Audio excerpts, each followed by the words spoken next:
Good afternoon, everyone. We'll continue with our talk, from what we left over this morning. So, oops.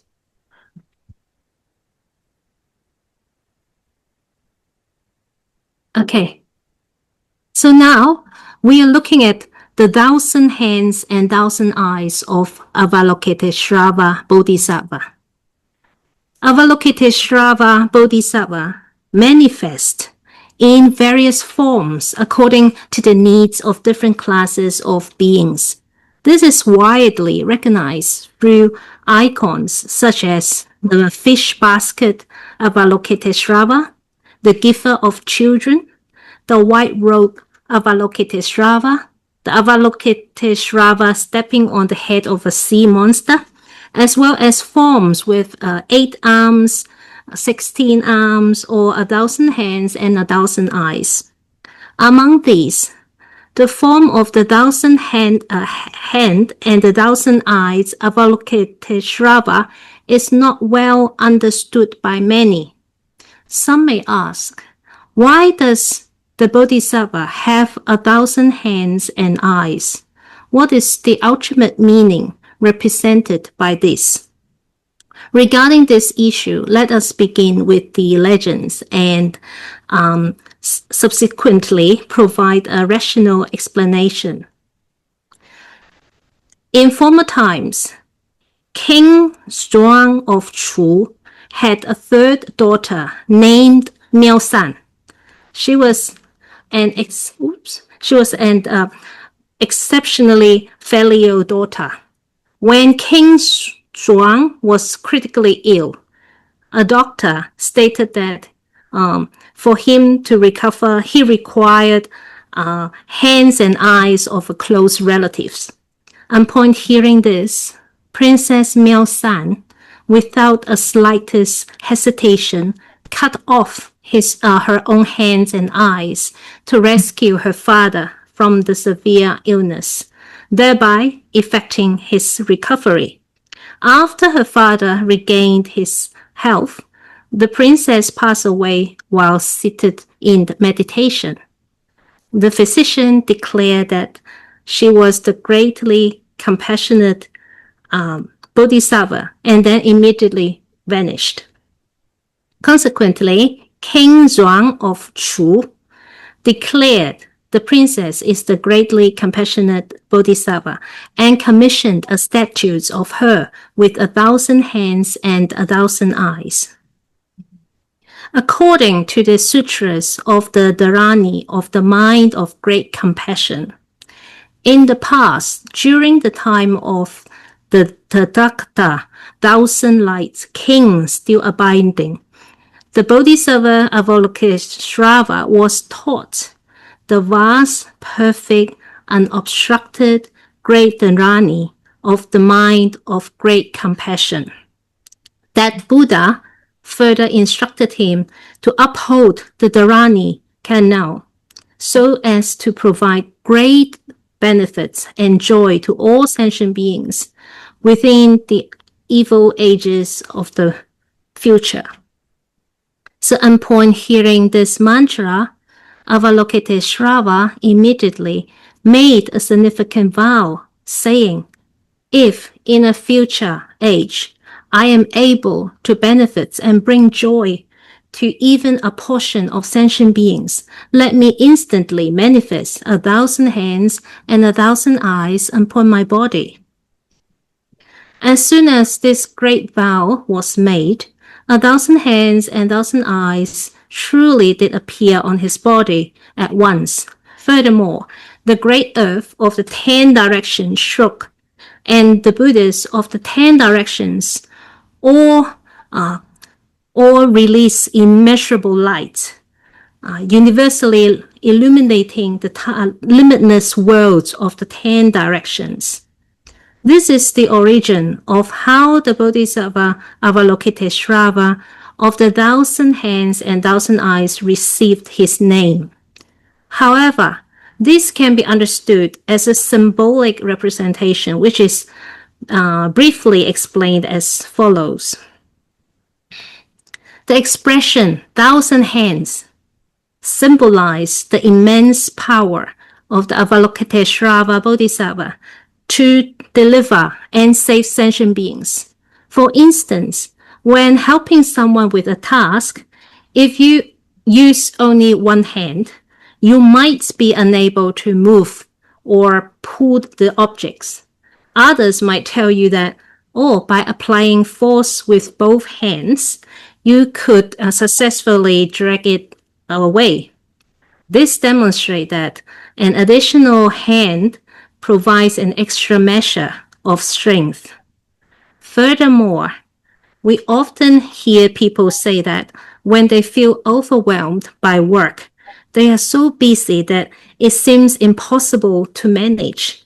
They suggest that if they had several more limbs or a few more assistants to divide the task, the work would be much easier. This also confirms that having more hands increases power and allow for more to be accomplished. The sentient beings, guided by the Bodhisattvas, are numerous, and those who trained in the Buddha Dharma under the Bodhisattva's guidance are likewise many.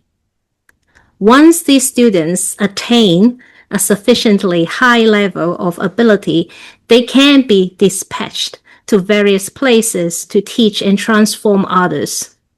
The power initiated by these divisions in all directions is equivalent to the spread of Bodhisattva's own strength. Therefore, the significance of the thousand hands is entirely a representation of Avalokiteshvara Bodhisattva's great capacity to save sentient beings. It is unnecessary to rigidly view the Bodhisattva as literally possessing 1,000 physical hands. What is called the 1,000 eyes symbolizes the profound and inconceivable wisdom of the Bodhisattva Avalokiteshvara. Just as when an ordinary people observe things, they cannot see clearly with only one eye. But by opening both eyes, they can see whatever is before them with clarity and understanding. If viewing with two eyes is relatively clearer, then viewing with 1,000 eyes is naturally even more so. However, when the Bodhisattva Avalokiteshvara contemplates phenomena, it is not like an ordinary person who merely uses their physical sight. Rather, the Bodhisattva employs the eye of wisdom to perform deep observation and thorough analysis. Therefore, the wisdom of Avalokiteshvara is exceptionally profound and subtle.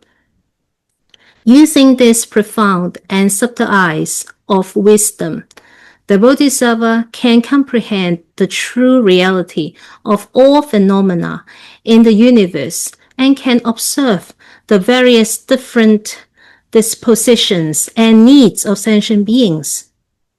Following the diverse capacities and requirements of these beings, the Bodhisattvas carry out various forms of transformation, guidance, and discipline. If one's wisdom is insufficient, then, despite having the intention to liberate others, one could also teach a single doctrine to all beings and would be unable to benefit them universally. Because the wisdom of the Bodhisattva Avalokiteshvara is so deep and marvelous, they are able to teach various doctrines to all kinds of different beings. Thus, the 1,000 eyes symbolizes the Bodhisattva's wisdom. According to the correspondence mentioned above, it is evident that the 1,000 hands and 1,000 eyes represent the great power and vast wisdom of Avalokiteshvara. Such immense strength and profound insights are not possessed by ordinary beings, but are held only by a great Bodhisattva. For this reason, he is called the 1,000-armed and 1,000 eyes Avalokiteshvara Bodhisattva. Okay. So the reasons for the circulation of the chapter on the universal gate. The term chapter in the gate chapter refers to a category or a classification. Many Mahayana scriptures are organized into chapters, specifically when contents are of a similar nature. They are grouped together into a single section. This particular chapter describes the various ways Avalokiteshvara Bodhisattvas provides rescue and manifests different forms. The Lotus Sutra consists of 28 chapters in total. Within these 28, the present chapter is the 25th. The question we must now raise is this. Since the entire Lotus Sutra contains as many as 28 chapters, why is it that only this specific chapter is so extensively recited, lectured upon, explained, or circulated? There are, of course, reasons for this. The primary reason is that the Bodhisattva Avalokiteshvara has a profound karmic connection with the sentient beings of this land, particularly with people of China, Japan, Korea, and Vietnam. Furthermore, there is a specific historical reason for its widespread distribution. During the era of 5 barbarians in the Chinese history, specifically within the period of the 16 kingdoms, there was a small state called Northern Liang. Its ruler once fell sick, and the sickness is really serious. And it reached to a point where every doctor's medicines was helpless, and 100 medicines proved ineffective. So beyond merely awaiting death, there was no other option. However, at that very moment, a venerable Dharma Sidma, who had come to northern China to translate scriptures and propagate the teachings, heard that the ruler was ill. He went of his own accord to the ruler's family and said, "The illness that you suffered from is not a common disease, but rather a mental illness rooted in karmic obstructions. Worldly medicines cannot cure it." Nevertheless, as I see it, the ruler's lifespan has not yet reached its end. So there is a way to save him. In Buddhism, there is the Lotus Sutra. Within this sutra is a chapter called the Universal Gate of Avalokiteshvara Bodhisattva. If the ruler can recite it with earnest sincerity and receive the compassionate empowerment of the Bodhisattva, his karmic illness can be eradicated, and his body will regain its health.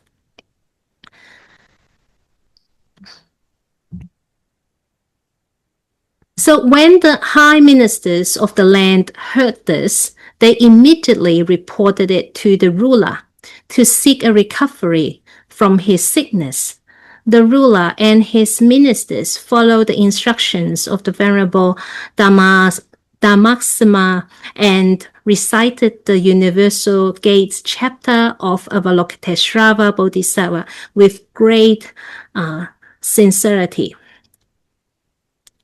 It was truly miraculous. Before long, the illness was indeed cured, and he regained his original health. Okay. So this chapter is titled The Universal Gates of Avalokitesvara Bodhisattvas, which consists of 8 characters. Avalokitesvara Bodhisattvas refers to a person, the person, while the universal gates refers to Dharma.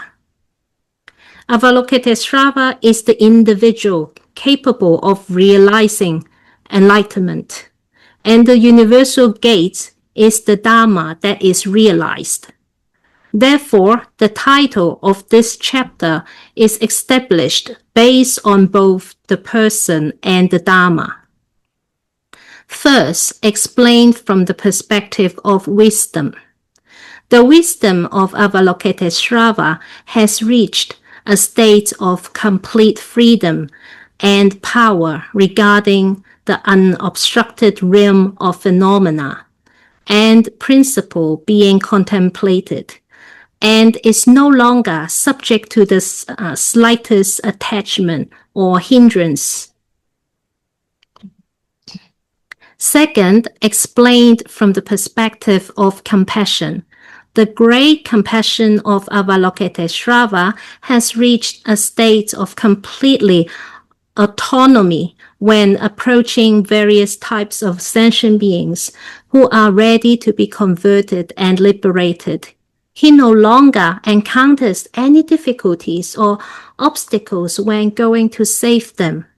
To observe the world and freely remove sufferings and provide joy is what he is called the one who observes the world. Okay, so now we look at the names.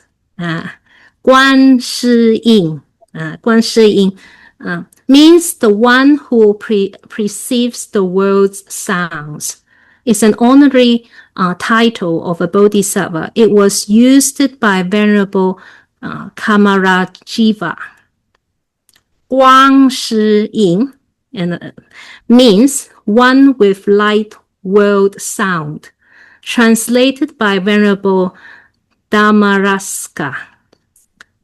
Guan Zizai means one who perceives with freedom, translated by Venerable Xuanzang. Although there are various different names, they all refer to the same individual.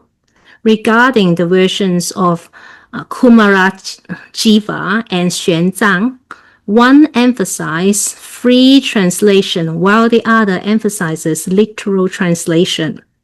Therefore, the translations differ, and one cannot say one is correct and the other is not.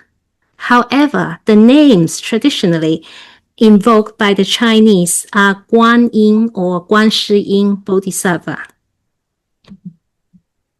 Oops.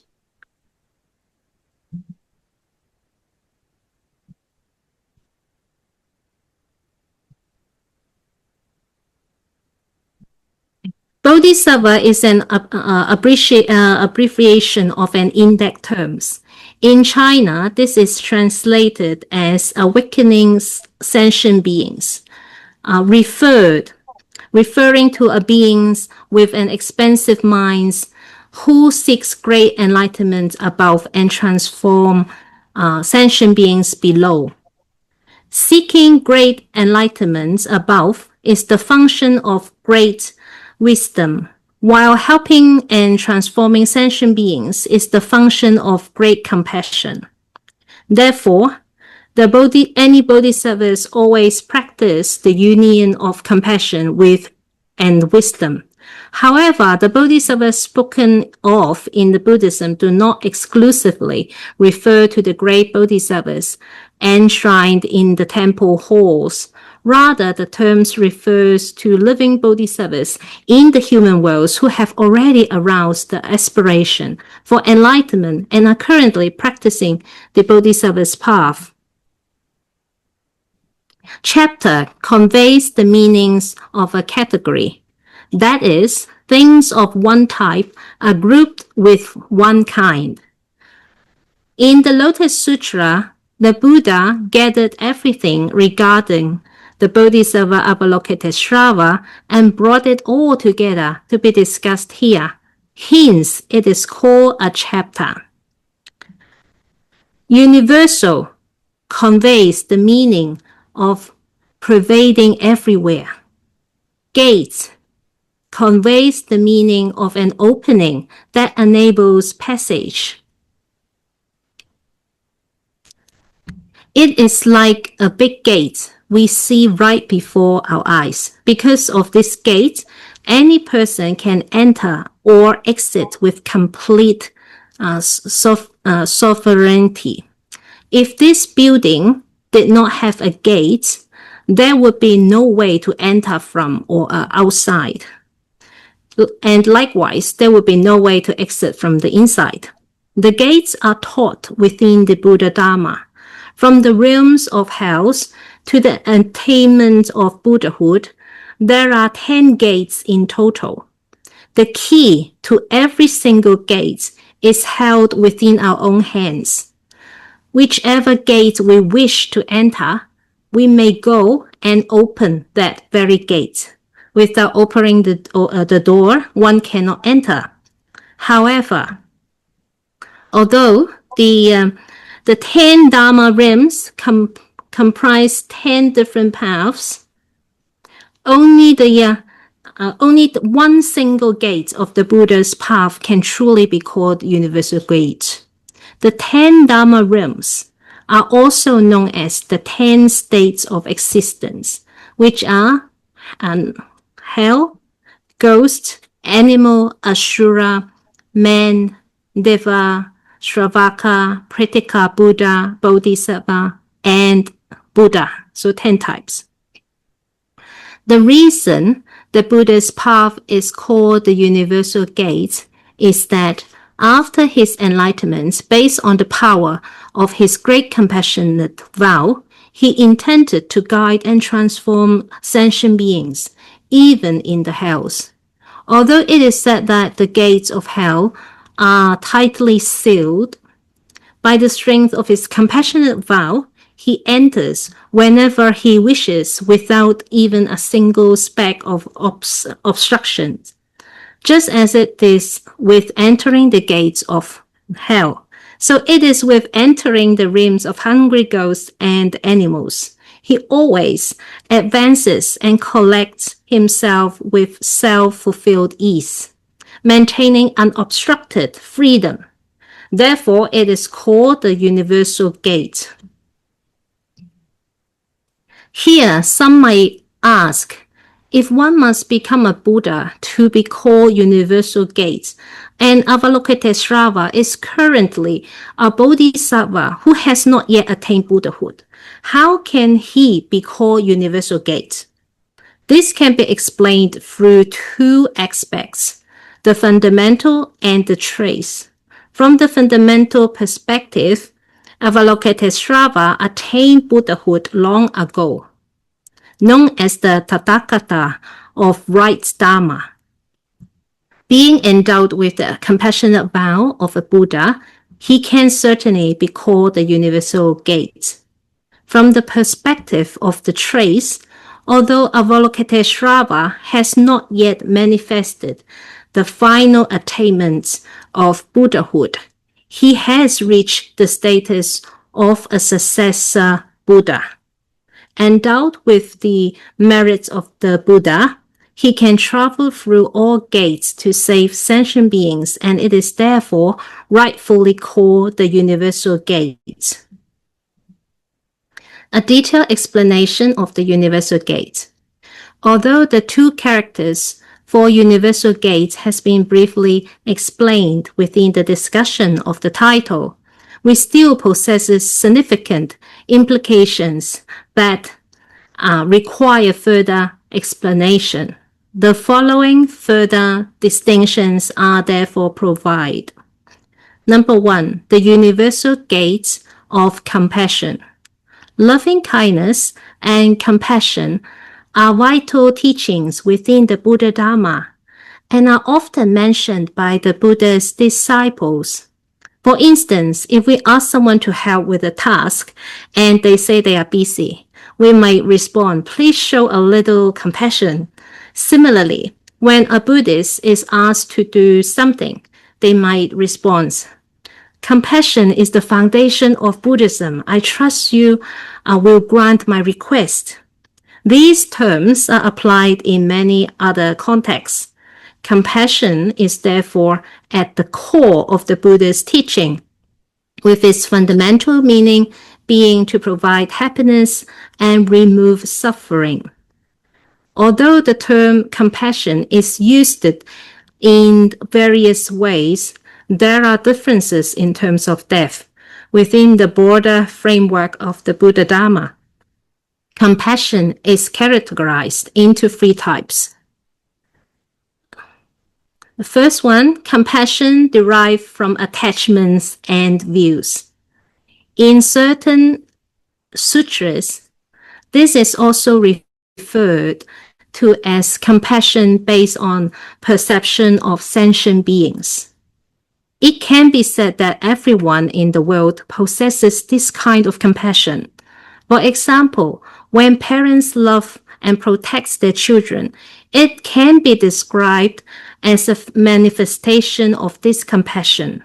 However, such compassion is not insufficiently universal or extensive, but it also contains defilements and discriminating thoughts within it, because it is incapable of universal rescuing all sentient beings and remain finite and limited.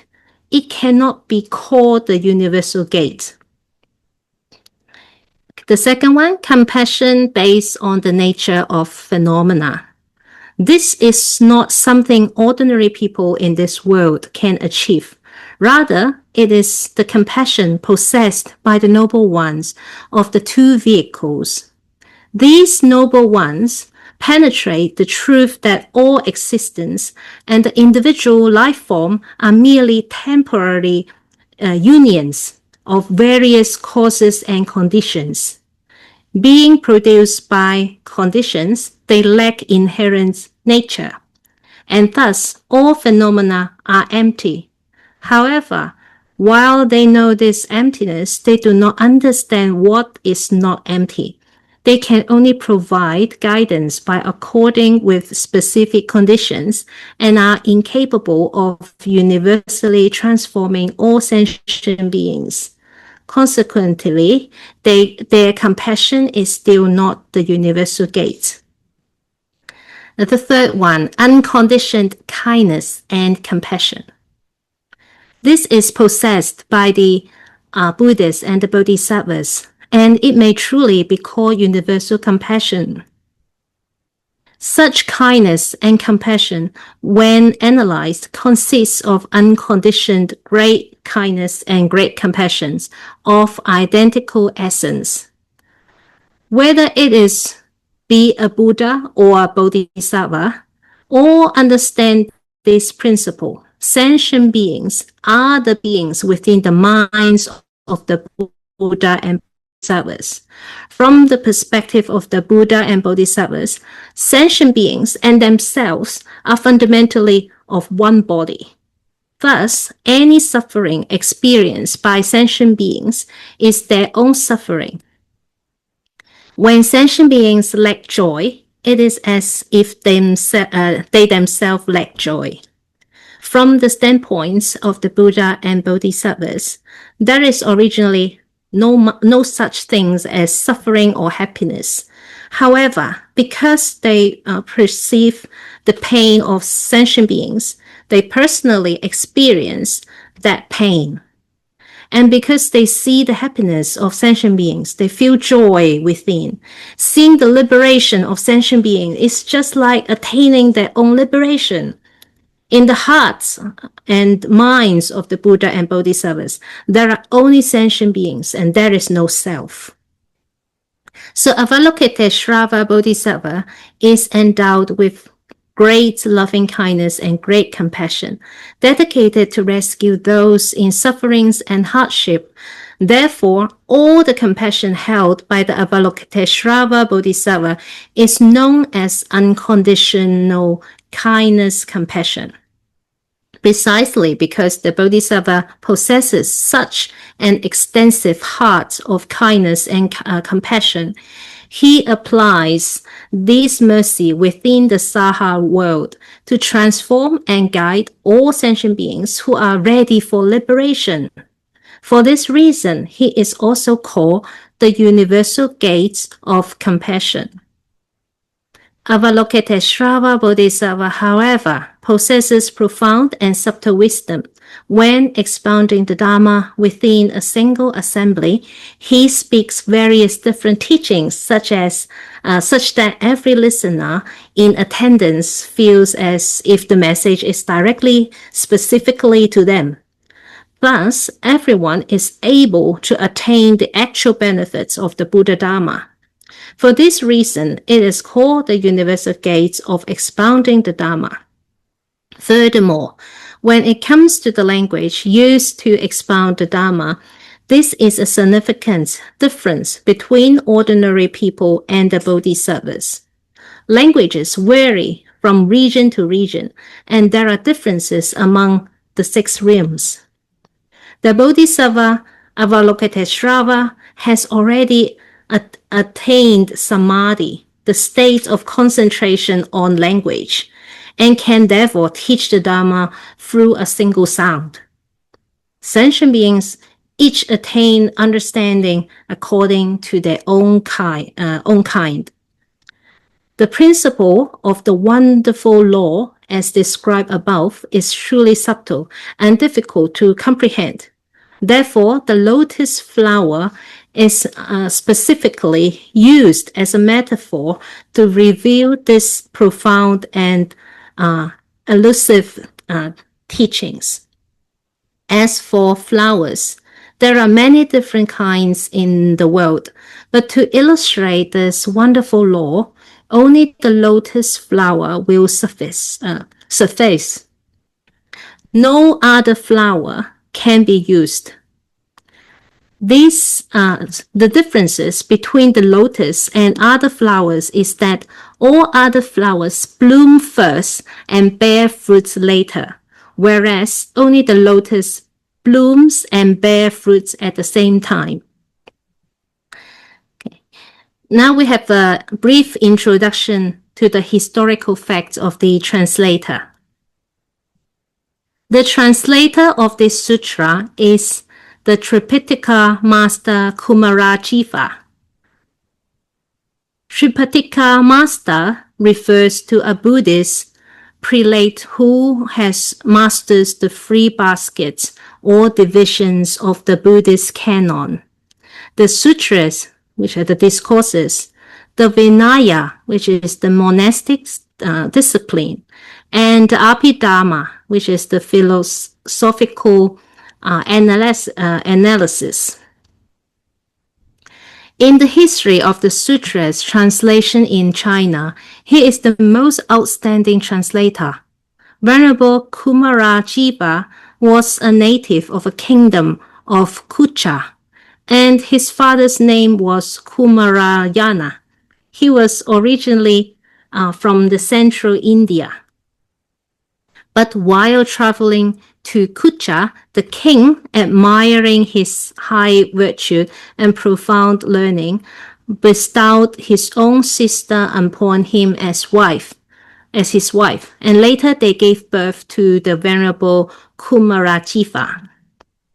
When the Venerable was young, he was not only more intelligent than the average child, but his demeanor was also mature beyond his years.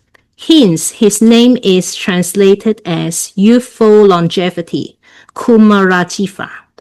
When Kumarajiva reached the age of 7, because his mother renounced the household life, he also resolved to renounce the household.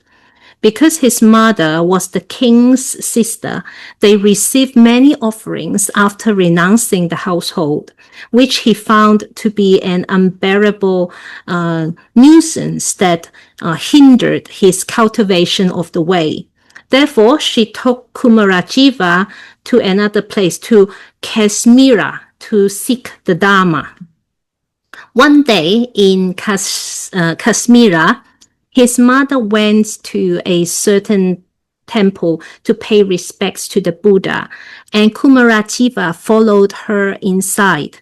Seeing an iron bowl on the great shrine hall, he placed it on his head for fun, not feeling its weight at all. Later, a thought aroused. The bowl is so large and I am so small. How can I support it? Because the delusive thoughts arose, he immediately felt a heavy pressure. And from this, he realized that all things are transformed by the mind. Without a discriminating mind, there is no concept of light or heavy.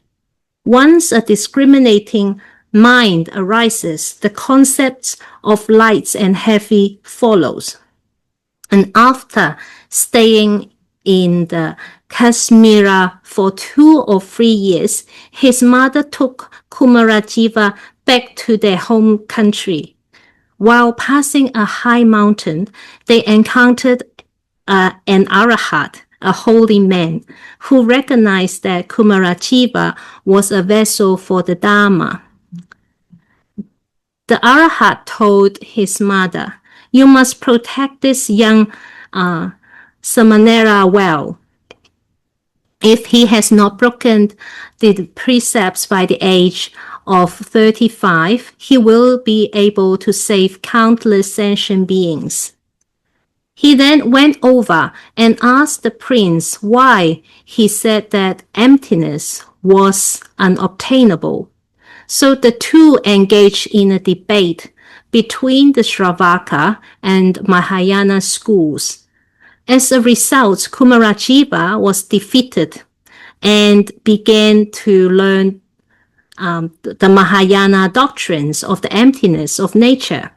And before long, he gained unique insights into the Mahayana doctrine of emptiness and became the most powerful scholar to propagate it. Not only were ordinary people influenced by Kumarajiva and become practitioners of the Mahayana doctrines of emptiness, but even his original teacher, from whom he had learned the Shravaka teachings, was converted by Kumarajiva to believe in Mahayana. Kumarajiva's mother later traveled from Kucha to India and said to him upon her departure, I'm now about to leave you, and there are a few things I must say to you. The Mahayana teaching is spreading to China, which will be of great benefits to the sentient beings there, but you are the only one with the power to transmit it.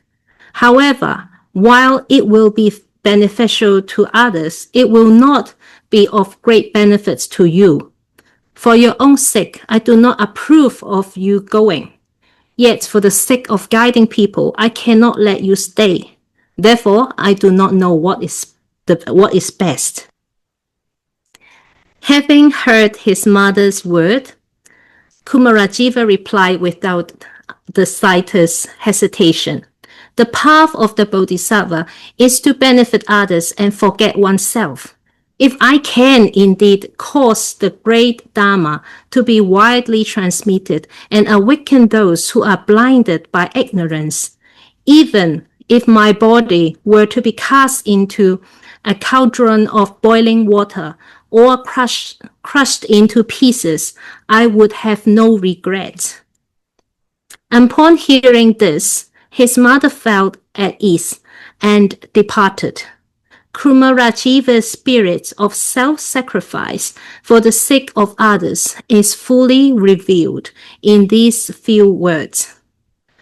practitioners of the Mahayana Buddha Dharma should possess such a spirit. The most notable features of Kumarajiva's sutra translation is the fluency of his writing and the clarity of his meaning. Scriptures such as the Lotus Sutra, the Amitabha Sutra, and the Vimalakirti Sutra all possesses elegant language, making them pleasant for the average person to read and recite. Kumarajiva translated the scripture in accordance with King Yao Xing's command. Kumarajiva was confident that the Buddhist scriptures he had translated were free of errors. Therefore, when he was cremated after his death, his tongue remained intact and indestructible. For this reason, we should practice the scriptures he translated according to the Dharma with deep faith and without doubts. The title, Tripitaka Master, signifies that, on one hand, Kumarajiva used the teachings of the three baskets to convert and guide sentient beings, serving as a teacher to others. And on the other hand, he deeply investigated the three baskets and personally upheld Dharma as his own teacher. Thus, he is called the Tripitaka Master. So, about 20 years ago, when I went to China, I did go to the stupa where it held Venerable Kumarajiva's tongue. Is in the stupa, and it was there. And I feel very delighted, very thankful to have the chance to directly see the stupa and bow to the stupa. So it's very moving that time, yeah. And all these people are real, are not just stories or tale. It happens in life. So sometimes I think to go to the places where these great monks travel and live really encourage us to have the faith in Buddhism. Yeah, so the time is almost there. I think I'll finish here today, and we'll continue in our next lesson.